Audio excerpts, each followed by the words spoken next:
ታላቁን የህዳሴ ግድብ በገዛ ጥረታችን ገርተን የማይቻል የሚመስለውን ችለን ደማቅ ታሪክ ጽፈናል። ልማት አርበኝነታችንን ለዓለም አሳይተናል። በታላቁ የኢትዮጵያ ህዳሴ ግድብ የምረቃ ስነ ስርዓት ላይ በጠቅላይ ሚኒስትር ዶክተር አብይ አህመድ ከተስተጋቡ የጉባ ብስራቶች መካከል አንዱ ነው።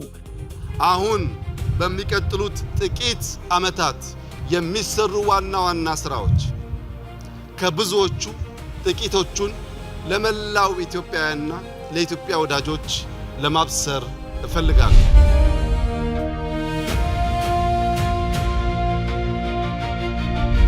ኢትዮጵያ በአፍሪካ ግዙፍ የሆነውን የኢትዮጵያ አየር መንገድ ሥራ በቅርቡ ትጀምራለች። እነሆ አሁን ደግሞ ይኸው የማይበገር የይቻላል መንፈስ በቢሾፍቱ ምድር በሌላ ታላቅና ደማቅ አሻራም ተደግሟል። በዚህም ሌላኛው የኢትዮጵያ ልክ ተገልጧል።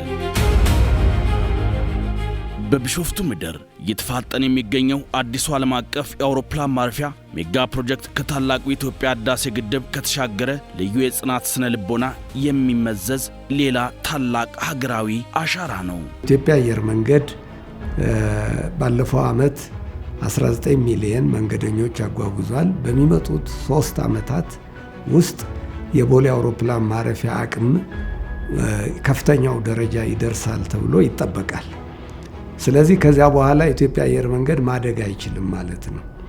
ይህንን ቀድመን በማሰብ ነው ሌላ ቦታ ላይ አዲስ አውሮፕላን ማረፊያ መገንባት ያሰብነው።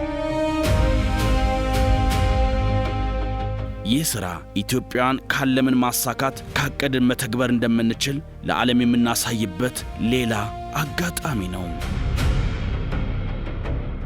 የአፍሪካን አቪዬሽን ልክና የወደፊት ዕጣ ፈንታ የሚወስነው የብርታት ተስፋን በሚሊዮኖች ልብ ውስጥ የሚዘራው ይህ ግዙፍ አውሮፕላን ማረፊያ ጣቢያ የነገዋ የበለጸገች ኢትዮጵያን አንድ ማሳያ፣ ተሻጋሪ የትውልድ ቅርስ፣ የመላው ኢትዮጵያውያን የጽናትና የድል ምልክት መሆኑ አይቀሬ ነው።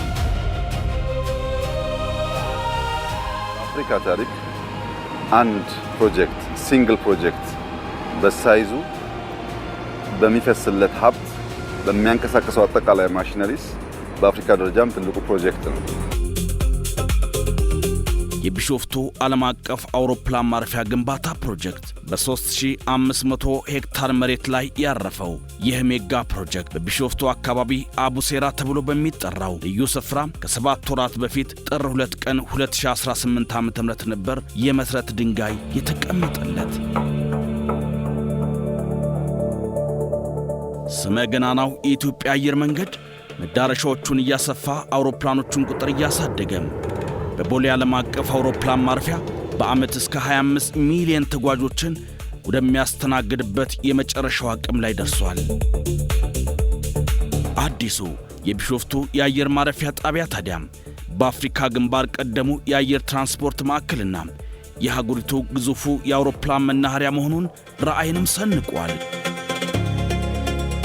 በ12.5 ቢሊዮን ዶላር ወጪ የሚገነባው የቢሾፍቱ ዓለም አቀፍ አውሮፕላን ማረፊያ ፕሮጀክት የመጀመሪያው ምዕራፍ ሲጠናቀቅ 60 ሚሊዮን መንገደኞችን ያስተናግዳል ተብሎም ይጠበቃል። ፕሮጀክቱ በሙሉ አቅሙ ወደ ሥራ ሲገባ ደግሞ 110 ሚሊዮን መንገደኞችን የማስተናገድ አቅም ይኖረዋል። የቦሌ አውሮፕላን ማረፊያ ጣቢያ አሁን እያስተናገደ ከሚገኘው ወደ 5 እጥፍ የሚጠጋ አቅም ይኖረዋል እንደማለት ነው። የተለያዩ የዓለም ሀገራትና ተቋማት በቢሾፍቱ የአውሮፕላን ማረፊያ ፕሮጀክት ግዝፈትና ውበት ከመደመም አልፈው በሥራው በቀጥታ ለመሳተፍ ጭምር ፍላጎትም አሳይተዋል።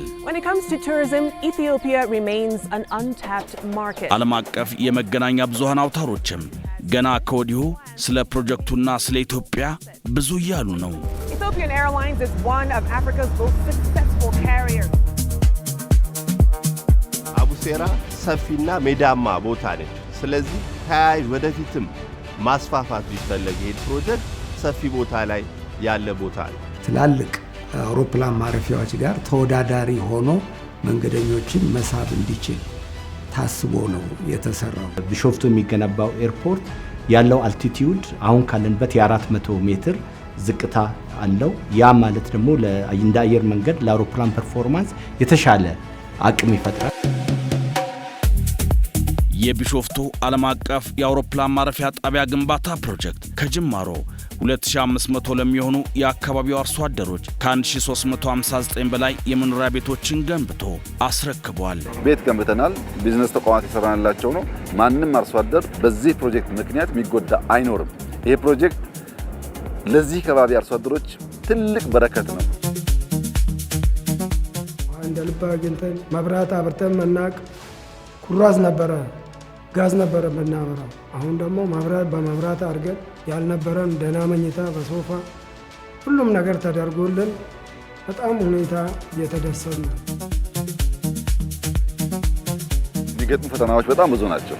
እነዚያን ፈተናዎች በቅርበት እየፈታን ፕሮጀክቱን በማሳካት ኢትዮጵያ ብቻ አይደለችም አፍሪካ ማሳካት እንደምትችል ማሰብ፣ ማቀድ፣ መስራት እንደምትችል ለዓለም የምናሳይበት አፍሪካን የምናነቃቃበት ግዙፍ ስራ ነው። ይህ ግዙፍ የአውሮፕላን ማረፊያ ፕሮጀክት የኢትዮጵያንን የማይታጠፍ የይቻላል መንፈስ ዳግም ለዓለም የሚያሳይ የመደመር መንግስትን ሐሳብ የማመንጨት ያሰበውን የመተግበር የተገበረውን የመፈጸም አብነት ነው ይሆናልም። የእያንዳንዱ ማሽን ዝውውርና የብረት መዋቅር የኢትዮጵያንን የሌት ተቀን ትጋት ጽናትና ለነገ ትውልድ የሚሻገር የላቀ የኩራት አሻራን በጉልህ ይመሰክራል። የኢትዮጵያ ልክም እንዲህ ያለው ትልቅ ሐሳብና ይህንን የመሰለው ግዙፍ ሥራ ነው።